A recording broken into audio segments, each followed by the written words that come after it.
मैं आवाम के साथ हूँ, हम हक की आवाज बुलंद करते रहेंगे। सर निगरान हुकूमत को क्या कहेंगे?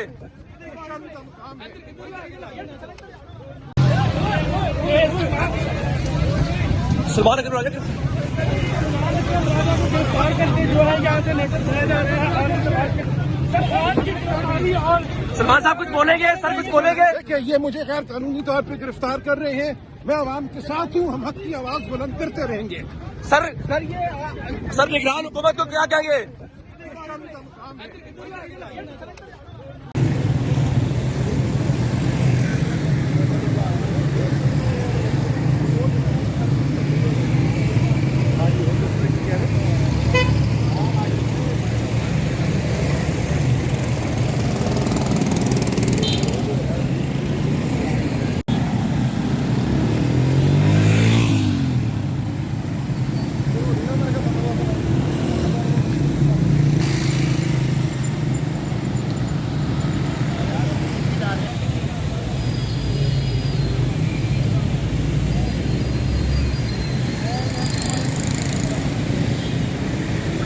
Obrigado.